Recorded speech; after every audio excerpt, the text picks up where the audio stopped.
Drone आज India के हर कोने में दिख जाते हैं। कभी फार्म पर क्रॉप मॉनिटर करते हुए, कभी शादियों में सिनेमैटिक शॉट लेते हुए, कभी डिलीवरी करते हुए और कभी पुलिस या मिलिट्री के लिए सर्विलेंस करते हुए। लेकिन एक शॉकिंग सच सुनो, इंडिया में ऑपरेट होने वाले 90% से ज्यादा ड्रोन टेक्निकली इलीगल है। और भी ज्यादा शॉकिंग बात, इनमें से ज्यादातर ड्रोन चाइनीज है। इंडिया का ड्रोन मार्केट आज लगभग 1.6 बिलियन का हो चुका है और रोज हजारों ड्रोन हवा में उड़ते हैं क्योंकि वो एफिशिएंट है और कन्वीनियंट है। लेकिन यहीं पर एक बड़ी प्रॉब्लम शुरू होती है। फरवरी 2022 में गवर्नमेंट ने एक बड़ा डिसीजन लिया, बाहर से आने वाले सभी ड्रोन पर completely ban, no registration, no exception. Official reason क्या था? National security. लेकिन यहाँ से स्टोरी थोड़ी अजीब हो जाती है। बैन होने के बाद भी चाइनीज ड्रोन मार्केट में इजीली मिल रहे हैं, लोग उन्हें डबल प्राइस पे खरीद रहे हैं और ग्रे मार्केट पूरा स्विंग है। तो असली सवाल ये उठता है, अगर गवर्नमेंट इन्फोर्स ही नहीं कर पा रही तो फिर ये बैन किस लिए? सच में सिक्योरिटी के लिए या फिर कोई और रीजन छुपा हुआ है? ये वीडियो बनाने में मुझको काफी रिसर्च और काफी एफर्ट लगा है, तो इस वीडियो को पूरा देखना। और अगर आपको ये वीडियो पसंद आए तो हमारे चैनल को सब्सक्राइब जरूर करना। तो दोस्तों आगे बढ़ते हैं और सेक्शन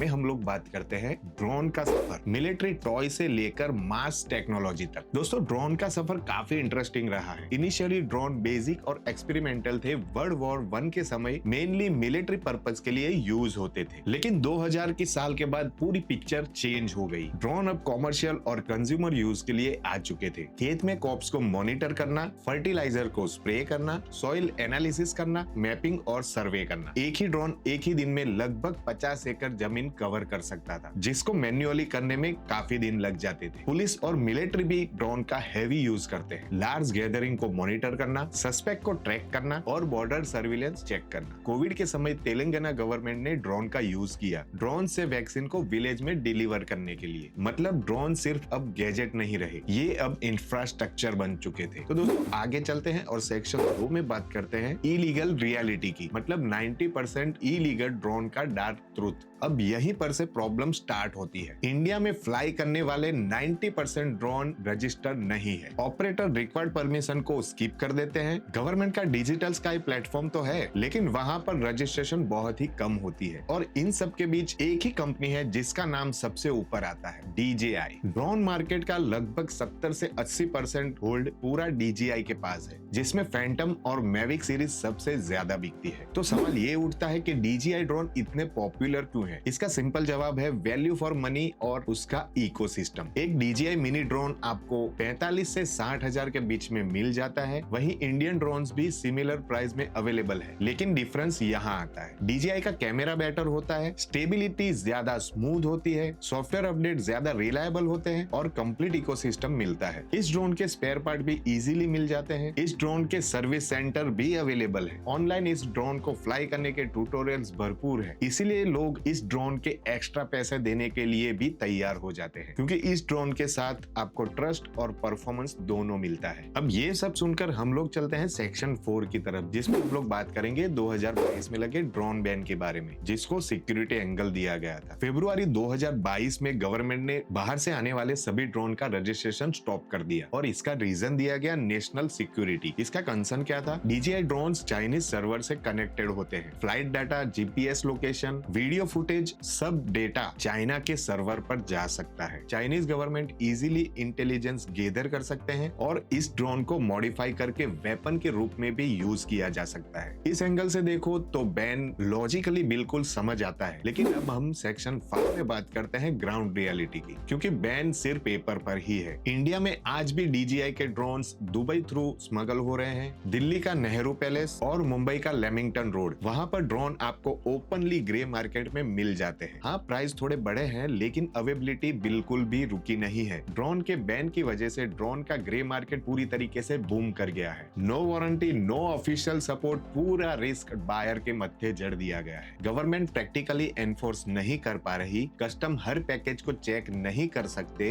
हर एक इलेक्ट्रॉनिक शॉप मॉनिटर नहीं कर सकते। तो यहाँ से हमको पता चलता है कि बैन लीगल है, लेकिन इंडिया में प्रैक्टिकली फेल होता दिख रहा है। तो ये प्रैक्टिकली फेल होने का रीजन क्या है? रियल रीजन सच में इकोनॉमिक प्रोटेक्शन है। हमारी इंडियन गवर्नमेंट एग्रेसिवली पुश कर रही है make in India drone manufacturing hub PLI scheme, जिसमें 120 करोड़ ग्रांट दी गई है। इंडियन ड्रोन स्टार्टअप्स ग्रो हो रहे हैं, जैसे कि आइडिया फोर्स, गरुड़ा एरोस्पेस, फ्रोटल एरोस्पेस और एस्टीरिया एक्सपर्ट्स। एग्रीकल्चर सेक्शन में भारत रोहन और गरुड़ा लीड कर रहे हैं। स्विगी ने भी फूड डिलीवरी ड्रोन टेस्ट किए एंड्रा टेक्नोलॉजी और गरुड़ा के साथ। अब सेक्शन 7 में बात करते हैं हार्श रियलिटी की, लेकिन एक अनकंफर्टेबल ट्रूथ अभी भी है। इंडियन ड्रोन्स कंपनी अभी भी चाइनीज कंपोनेंट पर डिपेंड है, जैसे कि flight controllers, sensors, cameras, motor के लिए पावरफुल मैग्नेट चाहिए, और इन सब का चाइना 80% ग्लोबल मार्केट कवर करता है। इंडिया की सेमीकंडक्टर इंडस्ट्री भी इनिशियल स्टेज में है। स्केल और क्वालिटी का गैप अभी भी काफी बड़ा है। DJI millions of drone produce करता है, वही Indian company thousand of drones. तो इससे हमको पता चलता है कि बैन इंडिया की लोकल इंडस्ट्री को टाइम देता है डेवलप होने का, जॉब्स क्रिएट करने का, फॉरेनर डिपेंडेंसी कम करने का, लेकिन साथ में एफिशिएंसी भी लाता है। इंफीरियर प्रोडक्ट सर्वाइव करते हैं और कंज्यूमर को हाई प्राइस पे करना पड़ता है। तो हम लोग कंक्लूजन पे आते हैं सिक्योरिटी बेस्ड इकोनॉमी में। फाइनल चॉइस क्या करेंगे? सिक्योरिटी थ्रेट रियल है, लेकिन इकोनॉमिक रीजन भी इक्वली स्ट्रॉन्ग है। इंडिया के पास चॉइस है, डोमेस्टिक इंडस्ट्री प्रोटेक्ट करे या फिर ओपन कंपटीशन अलाउ करे। चाइना ने अपना इकोसिस्टम डिकेड में बिल्ड किया, गूगल के लिए बाइडू और व्हाट्सएप के लिए वीचैट। वैसे ही इंडिया को भी अप्रोच चाहिए, long term research, heavy investment, learning curves और मैसिव स्किल। आपका क्या ओपिनियन है? इंडियन ड्रोन इंडस्ट्री को प्रोटेक्ट करना सही है या फिर ओपन टेक डेवलपमेंट पे फोकस करना चाहिए? कमेंट में अपना पर्सपेक्टिव जरूर शेयर करें। अगर आपको ये वीडियो पसंद आया तो जरूर लाइक करें और हमारे चैनल को सब्सक्राइब करें। और हम लोग मिलते हैं आपको ऐसे ही इंफॉर्मेटिव वीडियो के साथ। तब तक के लिए टेक केयर, गुड बाय।